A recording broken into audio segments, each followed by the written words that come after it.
Elliot, Hello. I don't like time zones. I don't like time zones either. We should all be as one. We need to reset the sun so we're all light and dark at the same time. Well, the thing is that I know the UK has daylight savings time. We have daylight savings time here. I'm pretty sure Europe has summertime, which is the Yeah, same yeah. shit. The problem is that most countries don't span multiple time zones like the US does. I No. guess the UK does too. No. Although I will say Middlesbrough is about 30 years behind the rest of us. Okay. Something I thought something with GMT, but I could have been wrong. But either way, No. I mean, like this whole daylight savings time thing in the US absolutely screwing me over. But what's screwing me over even more is that for some reason this week all esports are in like the same latitude, but the same latitude, which is China and Korea, Yeah. which means it's impossible to watch anything in America. Mm-hmm. It's the time zones are so fucked. This is a non Counter-Strike related thing. This coming weekend It's vaguely no. related. What I'm about to say is not Counter-Strike related, Oh, okay. but I'm still going to complain about it. I watched Formula One, the Formula One Las Vegas race, which is in America, is starting at 1 a.m. Eastern Standard Time. So if you Amazing. live on the more populous coast of America, the race starts Monday morning at 1 a.m.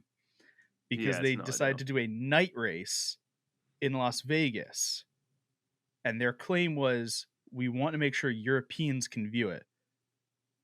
1 a.m. Eastern Standard Time 7 a.m. is Europe? like, I think it's 6 Europe time. Yeah, that's the absolute. I mean, thankfully, I won't watch Formula One anyway, so it's not an issue for me. But what if they did just like a 3 p.m. race, which is what they normally do? Then it would have been 10 p.m. Europe time. Yeah, that which would make is sense. just better. Thank you. Okay, enough me ranting about Formula One and time zones. Time zones fucking suck. It's really annoying that all the esports right now are happening in their own time zones. But we'll talk about all the esports. We'll talk about other things too. Intro. Brilliant.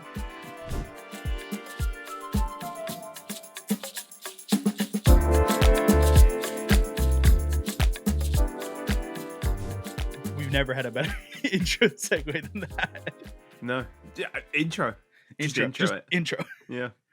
Welcome to Overtime on Inferno, your weekly roundup of all the biggest stories in CS2. My name is Logan Aizyesque. This is Aizyesque. We've got a lot of small stories today. Story.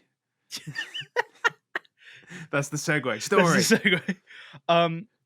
So we got one event to talk about that just finished. We've got some more events that are about to go on. Yeah, we'll cover them properly next week.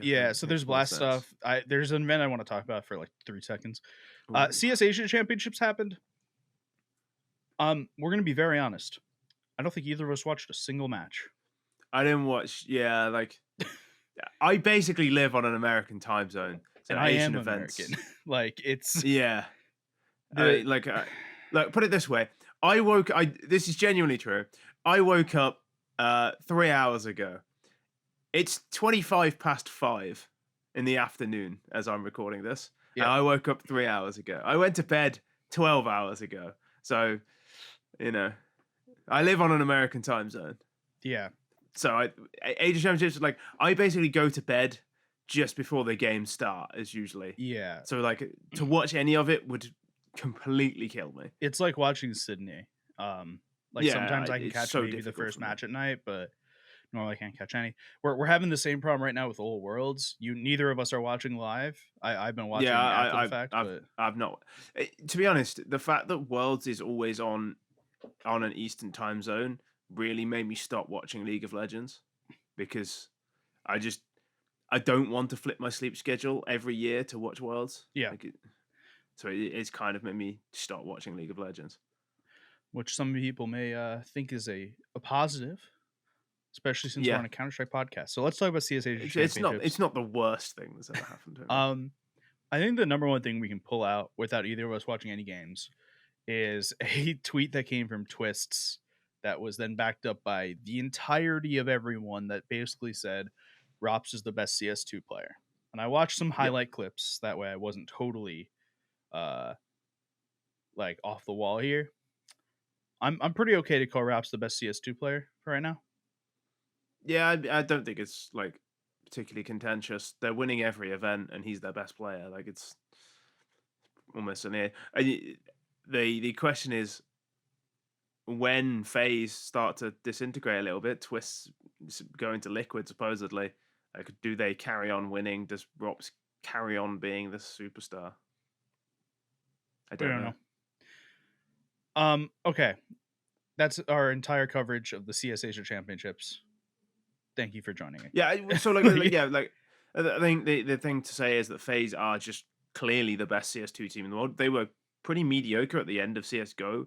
One has to wonder if they were really putting time into practicing CS2 before everyone else because they just seem to be a step ahead. Yeah, and Rops always has struck me as the person that like is going to he will grind the absolute living shit out of it. He was the guy that came up with all the like pixel perfect smoke shit. Like Grops is the guy that will grind the living shit out of it. Twist has obviously been grinding the human living shit out of it. Like that team is just kind of built to grind, and they're doing a good job at it because a lot of other teams haven't been doing that same grind or haven't at least publicly been showing the same kind of grind that they do. And then Twist is going to go to liquid.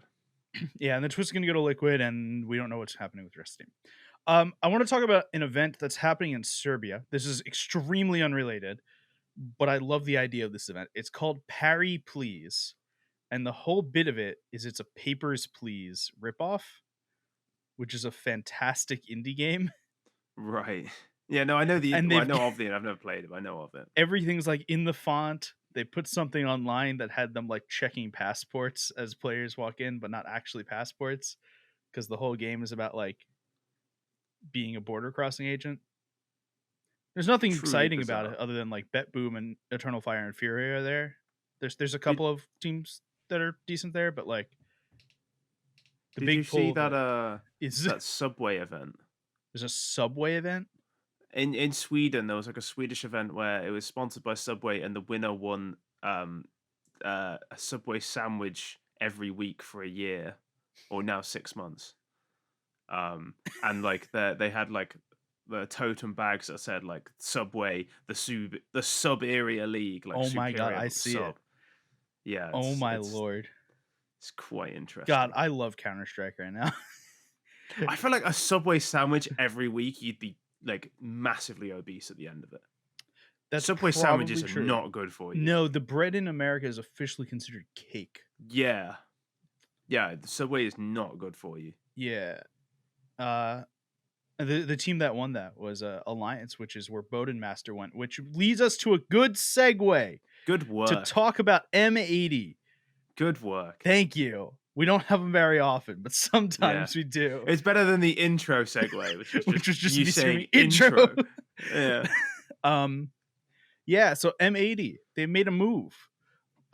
Wolfie is now off the roster. He was the AWPer, American. He had played previously in Lingby Vikings with Bird from Sky. Mm-hmm. He was on ATK for a little bit. Fnatic Rising, Static. He's been kind of around.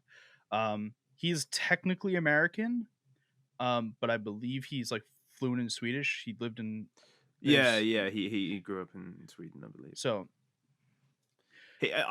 so the Wolfie move always felt like a stopgap before they could find somebody else. To me personally, it always felt like they signed Wolfie because they knew him and they trusted him. But as soon as they could improve, they would. Wolfie. The strange thing for me is who they replaced him with. Yeah, so they replaced him with Slacks, who. Yeah, well, supposedly. No, I think it's official. Oh, is it official? Yeah, it's official as of 2 days ago because M80 tweeted it, so I consider it official. So he's played for a couple teams. The only one you really care about is Sprout. He played for Alternate Attacks as well, but that team is kind of all over the place. He played for the Sprout team with Lounks on it, a couple other people that you probably know because for some reason we always know the players on Sprout. Stare was on the team they're always at the same time. Thereabouts, and they usually have some good talent on there. Yeah. Stare was there for a bit at the same time. Lounks was there. Zyphon was there. Refresh was there. At like roughly the same time. He's a pretty good player. Okay. So let's get stipulations out of the way. Yeah. M80 is a team that participates in the North America circuit. Slacks has to contend with other operas such as Junior. That's it. That's the American operas. Well, OC on NRG supposedly. We'll talk about NRG in a bit, but like right now. So Slacks very underwhelming at tier 1 level, decent enough at tier 2 level. M80 are trying to be a tier 2 team. In theory, he is good enough to get them there, but I find Slacks a frustrating player because I just feel like he doesn't quite do enough, and I feel like he is quite a limited player. And if you're really trying to, I feel like he's a player whose ceiling has been found, and maybe that's unfair, but I'm never excited to watch Slacks play Counter-Strike in the same way. And no, but I don't think. But he's probably an upgrade on Wolfie. And I don't think Slacks needs to do everything on this team. I'm not expecting him to be Device to the Device that the way Device is to Astralis that Slacks is to M80. Those are two different analogies. Of course, yeah. Right. And also, like, who else are you going to get is the other question. Yeah, you need an English-speaking opera. That's it. That's your. Actually, that's a pretty easy. But it's like who can you actually attract? And because who will live in America? Yeah, also that. Well, M80 spend a lot of their time in Europe. They do, but I think they have a house somewhere in America. They have a gaming house, I believe. But when we had Swisher on here, he said they were going to spend most of their time. He believed in England. I think they were boot camping in England at the very least. Yeah, but the idea was they were going to spend most of their time over here. Yeah. Yeah, but with Swisher and Malbs, like I kind of hope, pray, expect that Slacks isn't going to be the end all be all on this team. Yeah, and with Rec, like Rec obviously isn't the same, like as good as Swisher and Malbs are, but I do expect like these players to get better as they continue to play together, and I think that Slacks probably is a better. The look we're going for here is baseline. Yeah, I'm not sure the Wolfie like cap may have been way higher than the Slacks cap. I don't know. Oh, I don't know about that. I don't think so. I don't. But the thing is like we don't know. But on a pure baseline, Slacks is an upgrade. There's no reason not to. The analogy I would use is Wolfie was a spare tire. Like he was. We need somebody to get us to the garage. Yeah. They've got to the garage now, and they've bought like a pretty low tier tire. Because they couldn't afford the medium or the particularly good tire, so they've got like they've got an actual tire now. They have an actual AWPer, but it's still kind of look. Maybe my read on Slacks is completely wrong, and maybe he's going to shit on everyone at this level. Maybe he is, but he doesn't seem to me like the type of AWPer who is going to take over anyway. And I feel like, put it this way, if they'd signed OC to this team, I'd be a lot more excited. I would be a lot more excited too, which is why I'm excited about NRG. We're killing it today. Other than the time when we did, it's all you. This is this is all you. Well, no, because we have to deduct points for my intro. I don't know. I think that one was the best one of all. So the NRG CEO was on a League of Legends podcast called The Crossover with fellow New York creator David Shynuck. Which, trust me, that's not how it looks. How it's like that's the spelling also, and the speaking. It's wrong. If you told me there was a guy called David Shynuck, I'd just assume he was from New York. You got it's a very New York name. It even sounds like I'm walking here. That's what he sounds like. Yeah, the spelling of the name is hilarious. It's SZAJNUK. I've met him before, and the only reason I know how to spell his name is because I've met him before. I had to say it. He'd have to be from New York. There's nowhere else he could be from. So the NRG CEO is a guy named Andy Miller. He used to own the Kings, or he used to be in charge of the Sacramento Kings, which is an NBA team. The reason we're talking about this is because he went over to go talk about like the books basically that NRG has. The economics. David works in economics during the day. And so we went to go talk about that, and because they just bought their LCS slot and they walked into that. Recently, NRG announced that they were going to be coming into Counter-Strike. So David asked Andy, what the fuck is up with the Counter-Strike team? And Andy basically was like, am I allowed to say this? I don't know if I'm allowed to say it. Fuck it, I'm going to say it. We're going to be NA. We're always going to be NA. We're an NA org. We have NA players. We have made an effort to be an NA brand. Our sponsors want us to be an NA because they sell products in NA. Yeah. And all of these things make sense. Yeah, he said, we've been so fortunate this year with sponsors because we don't have a fan base in places where they aren't selling their products. Being an old Apple ad guy, I can tell you our effort has been to aggregate as big an audience as we can in North America to sell to North American advertising teams. Which is how it should work. For what it's worth, if you want to make money in esports, thank you. If you want to make money in esports, don't be in esports. But the second bit of this that did not come from that interview is that the current thought process is that OC will be the player that they are building around, which I think is exciting. If you're a North American fan, absolutely. Like, he's the best North American AWPer. I think he is the best North American player that's not currently on a team. Yeah. I don't think that's particularly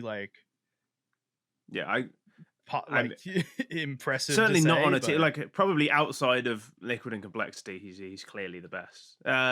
Maybe you'd argue Swisher or Mouths, but I mean, I just pull out the signed teams, right? The M80, M80 Complexity, Liquid. He's the best player not on them. I don't count OC because they're falling apart. OC at his peak level is absurdly dominant domestically, and at his peak, he is more than capable internationally. Yep, he's I agree. Very, very talented player, very quick, mechanically very gifted. He has some positional errors when it comes to the top level, but in NA, who cares? Not only do they not matter, like they do matter, but he's good enough to get away with it because he's so quick.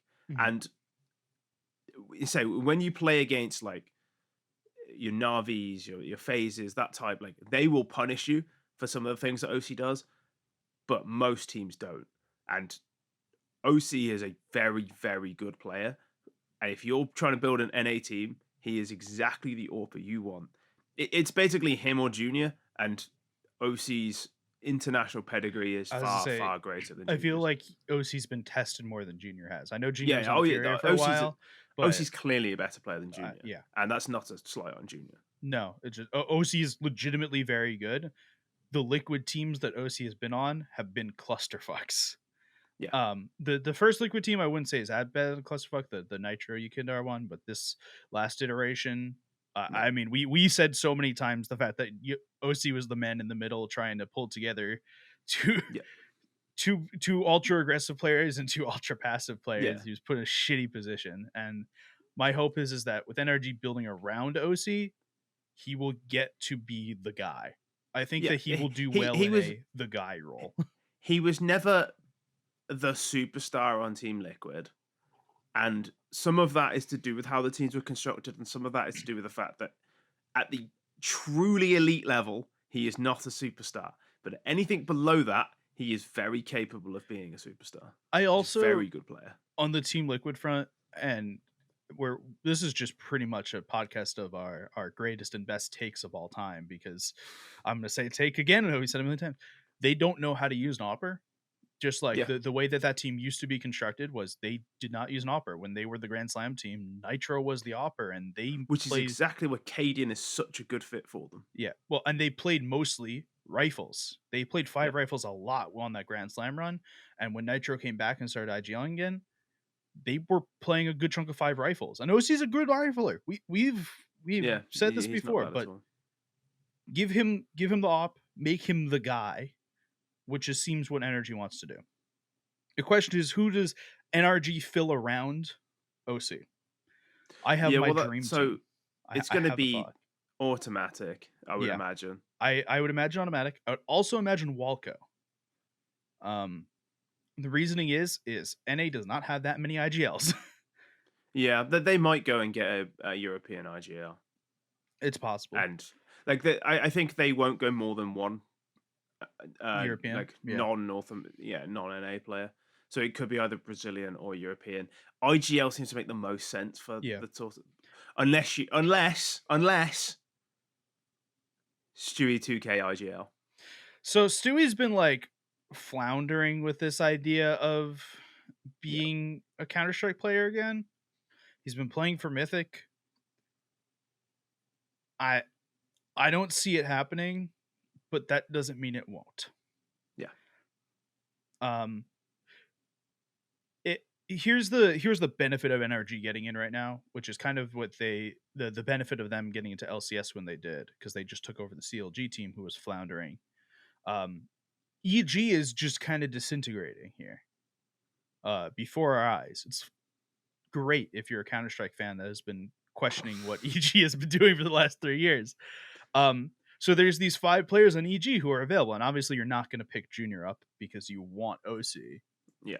But if you wanted any of the other 4 players, which by the way, you should want George. Yes, so George is weird, right? On EG, he has been pretty mediocre. He's not been good on this team. I don't care. But he is, he's shown glimpses of what he's capable of. I personally think he's quite a talented player, and I'd probably sign him. But I could understand somebody looking at him and going, yeah, he's kind of not set the world alight. There is talent around as well. Like people like Cynic, which people like Nouns itself is a like rostered team, is a salary team. It is, but I don't think they have as much money as they definitely NRG. don't. And they don't have as much money as their Dota team either, but that's its own battle. Quite. Who else? Marquee is relatively talented. All of the Party Astronauts guys, actually, like literally all of them. I wouldn't sign Pone alone today, but the rest of them. Hang on, I've got an idea. I'm ready. You're talking North American. You're talking IGLs. You're talking pedigree. Steel. Yeah. Steel. What about Steel? Dazed, but probably Steel. Well, but okay, so Steel's ban isn't up until 2025, I believe it is. Yeah, but that's about the time that NRG will be around for a major anyway. Like, they're probably not going to make a major this year. No, I don't think so. 2024. Like maybe the second half they could be ready to qualify over a team like, Nouns, but. I mean, if I was looking through, I'd be looking at players on the X Wildcard roster, because Wildcard just picked up the Stanislaw project with Sonic. So like Brett and Darty are both really good NA players. There's some good NA players who are just not all around on these like great teams. JBA was on Wildcard. I don't think he'll leave, but because he just got there. But I mean, there are definitely good players around that they can surround OC with. I'm excited, but I'm tampering my expectations. I'll tell you who would be a good pickup. If you're talking for an in-game leader and you wanted to go abroad, Nilan is available. He is. And I think that wouldn't be the worst choice. That wouldn't be the worst choice, depending on what EG members come over. Yeah. I don't know, like if they want to get with them. Well, if they want to bring Automatic over, Automatic was obviously on the same team that Nilan was on. Yeah, so they'd probably ask him, wouldn't they? Yeah, there's some amount of like, let's talk about this before we do it kind of thing. Yeah, of course. Like, but the way this is listed, this is going to be the OC team, so OC will probably get exactly what he wants. Speaking of former. No, I got nothing for this one. I was gonna say Fnatic Rising members, but then I forgot we did the OC story in between the Fnatic Rising folks. Fnatic, they're a team. They exist. It kind of doesn't. Well, they kind of don't. That's actually part of the problem. That's the story. They've lost obviously Mezzy to Vitality. They've lost this Roy. week. They also lost Roy to Preasy. Well, which is less of a lost Roy. I think it's lost is the wrong word, because it's not like Preasy have gone, have gone and plucked him from them the same way Vitality did Mezzi. Like there has to be some agreement there. For what it's worth, the Preasy roster is stacked. We will talk about it in a minute. But let's talk about the Fnatic. It's like half of the old Copenhagen Flames. Let's talk about the Fnatic roster first. Yeah, and there's kind of at the moment no rumors as to who they're going to sign. Yeah, so the only people that are still on the roster that are confirmed is Crims, Dexter, and Afro. And so I'd heard Wednesday they were going to announce their roster. Tuesday, and they just didn't. So yeah, God knows. There hasn't been anything. No. I don't even have to speculate. Yeah, well, I don't even have any rumors. Like I haven't heard anything. No, it's been. They're bringing Wolfie back. God, I mean, like, I don't know. Yeah, I don't know. There's nothing. Like I normally, and I seriously mean this. Sometimes we will say, "Oh, there's nothing," but it's just like stuff that we're not ready to reveal and stuff. We literally have nothing. No, I genuinely heard. Fuck all. I want to talk about Preasy because this is a fun roster that I'm like so in on. It's Refresh, Roy, Nikodas, TMB, and Altex. I'm so in on it, man. Like, it's actually a stacked team. This is the second best. Always Danish like team. TMB, and it's Vorberg coaching. It's the second best Danish team. Yeah, do you think Heroic is better than this team? Probably. With like 3 stand-ins. Heroic still have Shush though. Shush is so good. I understand, but are you saying that Shush is better than all of these? Like the problem is they have Shush and Shush and Tests, and that's it. My friend, whenever we used to play chess, he'd have the saying, like he'd always talk about the farm, like he's patching that, they're holding the farm together, like breaking the farm, like, and the farm being like the structure of your defense. Shush is the farm. He's not holding the farm. He is the farm. While Shush is still on that team is still alive. Like, until he's dead, you cannot win the round. He is the farm. Like, you can't break him down. I am willing to bet that by the time the major rolls around, that Preasy will do better than Heroic. Nah. As good as that Preasy team is, I just don't see a team. Okay, they'll sign Dupree permanently. The problem is not Shush, right? So it's Shush, Dupree, and Tessus. The problem is the 2 fucking mystery players. Like, yeah, it's fine. They'll pluck somebody out and they'll be great. It's fine. It's Denmark. Like, if there's any region in the world where you could sign 2 random players and still be good, to be fair, it's Denmark. It's either Denmark or Russia. It's the 3rd best team in the world in Denmark. Refresh, Roy, Nikodas, TMB, and Altex. The 3rd best. He's a good roster. Right? He's a good roster. Right? Isn't Zyphon on Zyphon's on Sprout. Isn't he on Heroic at the moment? Maybe he is. I think he was on loan to Heroic. I don't know if he's like fully, because like they'll probably sign him, and he's still pretty fucking good. Yeah, there will be a fight between these 2 teams, and I am ready for it. Yeah, like I do think Heroic. I do think Heroic will be fine. I think they'll be fine. Like that Preasy team is good though. Like on paper, that is a really good roster. It's a roster of rejects, but I kind of feel like they all have just like a little chip on their shoulder of like, we were all in this Copenhagen Flames roster. Refresh was on, and Altex got really hardly done by Astralis as well. Refresh was on Heroic for a while when they were really fucking good. Roy and Nikodas were on this like Copenhagen Flames team and were really fucking good. TMB got a shot for a little bit on Mad Lions like 2 years ago, and then like hasn't really. He got a little bit of a shot on Copenhagen Flames, but it was like the weird Copenhagen Flames. Yeah, that like wasn't actually Copenhagen Flames. It's like a Bird from Sky roster or something. And like Altex got fucking done dirty by Astralis. Yeah, he's good as well. But like point is we look at this, it's just like there is a possibility here for this team to be good and have a chip on their fucking shoulder. Yeah, that team on paper is really good. The thing is, Heroic have been good in real life, and I know it's a different version of it, but there's enough of the pieces there. There's enough players that have won things. Of pieces of a Heroic roster, Astralis are set to close in on Stown and Yabby, which we had reported on a couple months ago, because maybe that's who Heroic signed. They signed Borup and Borup and Stare. No, they're already no. Astralis is already signed. Oh, Buzz maybe. Borup and Buzz.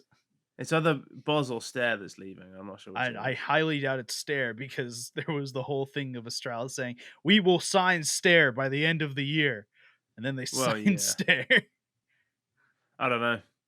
I like Boz. I do like Boz. This is what I mean. Like, there's so much talent in Denmark. You can just throw a fucking dart and hit a good player. Like, it's fine. Mm-hmm. Yeah, like I mean, this is the move people were expecting, because Heroic basically told the world, yeah, they've agreed to sign with Astralis. Heroic also said if any team wants to do some genuine business and sign them off us, we're willing to listen to some offers. The problem is, once you've already said that the players are going to go for free to Astralis, you probably don't want to pay that much for them. The same rate, you could probably just offer 50 grand, and Heroic could be like, yeah, fuck Astralis, I'll sell them to them. I don't know. At this point, just like the Heroic drama is so fucking dumb. Like, yeah, just it's hard to feel bad for a team that signed Hunden twice. No, and put a billboard up. Yeah, it's just hard to feel bad. Signing Hunden twice is like, okay, it's bad. Like, I get it. I'm not happy with it. But you put a billboard up. The billboard is what tips me over the edge. It's like, oh, welcome back, the cheater. The billboard is what tips me over the edge. Like, that's my problem there. And Exist. I don't know if you believe, coach, by the way. I don't know if you believe in karma. Yes, I do. But this is some evidence. It's not proof, but it's certainly evidence towards the existence of karma. You put that billboard up, and you've choked every single fucking final ever since, and now 2 of your best players who you spent money on are leaving for free after you just kicked your in-game leader to appease them. I believe in very few things in my life. It's karma, the New York Mets sucking every single year, and Team Liquid choking games regardless what esport it is. Yeah. That's it. Those are the 3 things I know for certain in this life. I don't have a funny answer off the top of my head for this, I'm afraid. I got nothing. Okay. Normally I do, but I'm a little bit sleep deprived. I want to talk about our favorite is the wrong word. A team in which we have brought up many times with puzzling statements because we have so many questions, which is NKT. Asian roster. I had no idea this was going to come up. An Asian roster. That was not the answer I was ready for. Which previously had Urkist, Bentet, Exogen, Gratisfaction, and Zeralte. Which is something. Yeah. The reason I want to bring this up is because Urkast, who was previously on Greyhound, is now going back to Greyhound as a coach. And I wanted to bring this up. This team must have been a shit show. Because to leave your job as a player to become a coach at a different team, this must have been shit. I wanted to bring this up because I truly believe that we are the leading source on NKT news. Yeah, quite possibly. And that isn't saying much. And I feel like we just kind of need to talk about it every once in a while because this roster is dumb. Every time we bring it up. Yeah, so they also, oh my god, yeah, this team's they had a machine gun as a coach. I know. And he's left. Yep. They currently don't have a named coach, and they only have 4 players. Yep. And they have the only Korean that plays Counter-Strike. Like, because we used to have MVP. We used to have, there was like 1 or 2 other Korean teams. They all went to Valorant. They all went to Valorant. We still have Exogen. Yeah. I've got no idea who they're going to sign, but they're probably going to dip into the time machine and pull somebody out. There's a ton of old Tyloo players that are available. That's true, yeah. Speaking of old Tyloo, oh my god, the Shanghai Major for the second major in 2024 has been confirmed. Niche, yes. Tyloo is Chinese. Yeah, but speaking of ex-Tyloo, the Shanghai Major. Well, I want to see ex-Tyloo there. One. Captain Mo at the Shanghai Major. I do love Captain Mo, but he's got to be like in his 40s by now. I think he's like 32 or something like that. No, he's older than that. He was like 30 years ago. Oh my god. Hang on. Captain Mo. Oh, also, my favorite thing about Captain Mo is currently playing. He's 34. No way. He's playing for Steel Helmet. What a team name. Oh my god, okay. Yeah, okay. There's a lot of like old Tyloo players on this team as well. So my favorite thing about Captain Mo is he used to be called Mo, and then he became the in-game leader and changed his name to Captain Mo. Yep. I love that so much. Yep. I love that. That's fucking great. He also was an AWPer who could not AWP, but he had a fantastic deagle. His deagle was so good. Wait, when did Rare Adam sign somebody? This is totally off, like, separate. Oh yeah. So they're building a new roster around somebody, supposedly. Rare Adam because isn't their Rare Adam players went to anymore. Thailand. Yeah. Rare Adam isn't Rare Adam anymore. Oh god, this is a fucking roster here. Summer, somebody, X-Pro, Corey, and Fozy. We can't get into this. There's more important stories. I will say there is something. Fozy tweeted they played in a qualifier yesterday for ESL Challenger, I think. Challenger. They played against a Korean team who play with one Ukrainian guy on 250 ping, who just all of a sudden become really good. He's referred to them as the most blatant cheaters he's ever seen. They played against the Mongols and lost 0-2. Then they played against Wings Up, which has 3 Chinese players, a Swede, and a Czech Republic player. I don't think it's them.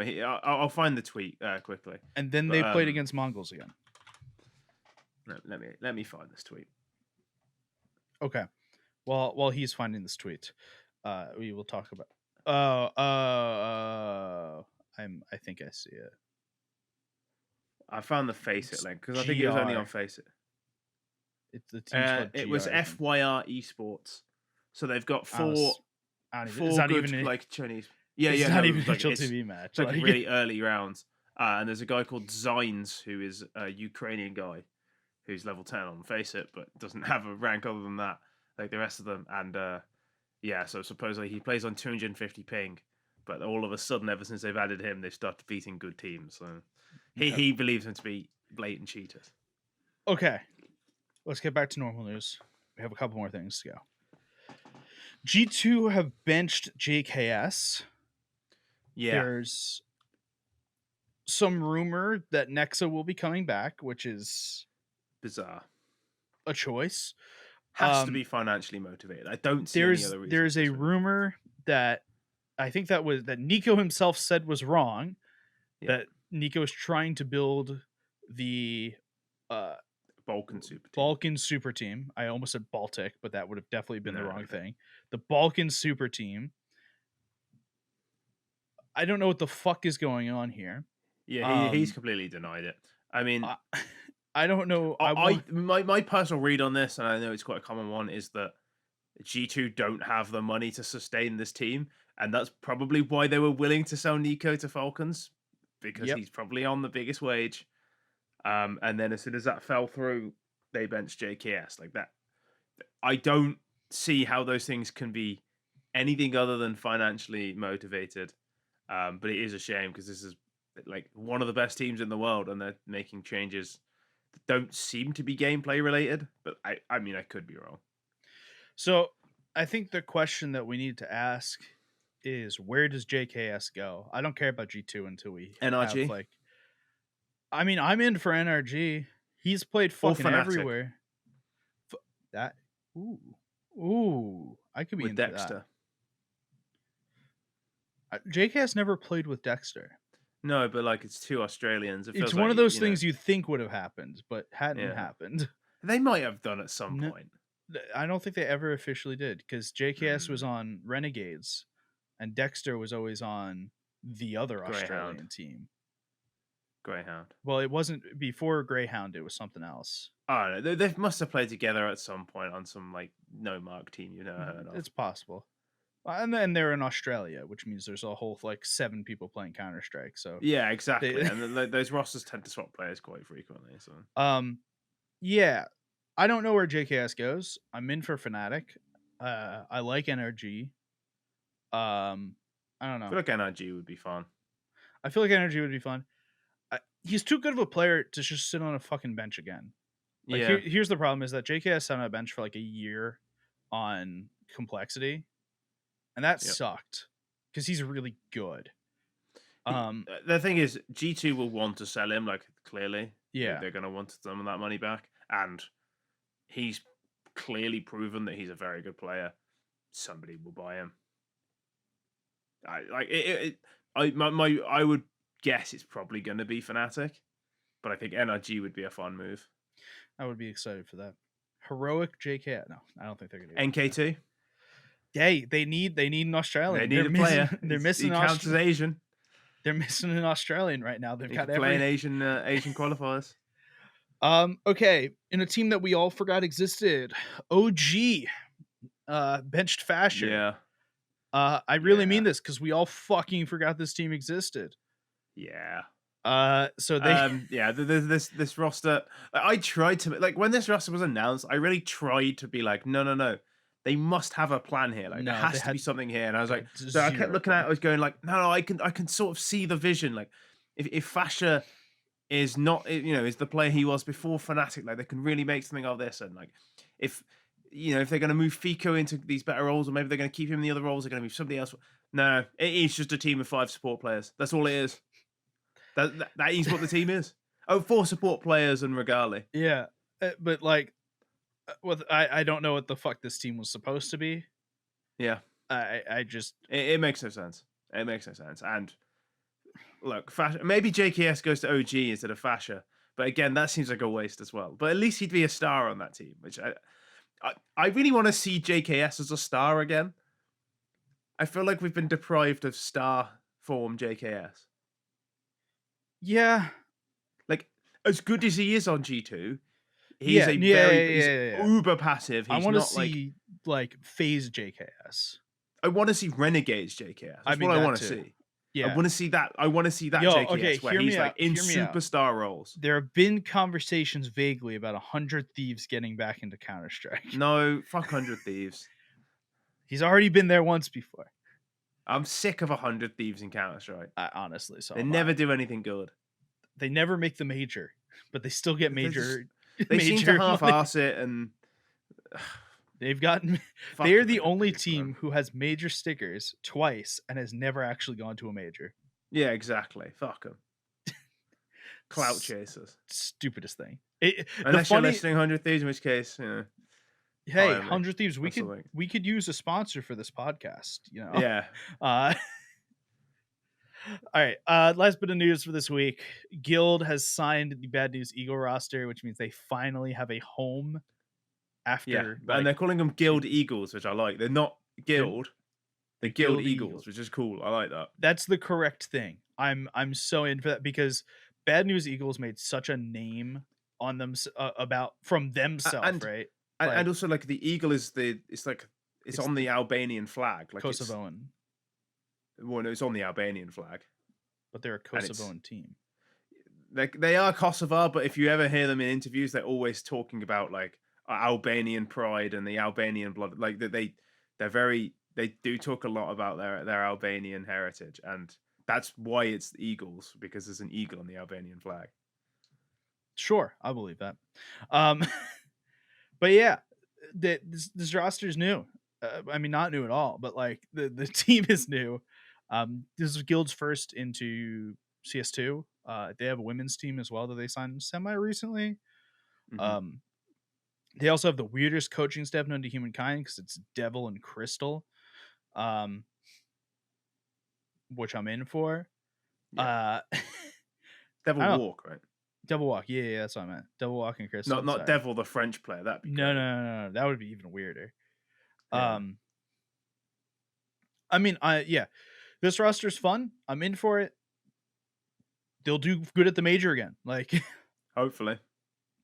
They haven't missed. They fucking grinded so hard, and I'm kind of glad they got I'm glad they finally got their consistent stream of income, and then their signing, because they did work their nuts off to get it. So yeah, and importantly, they signed Banks with it.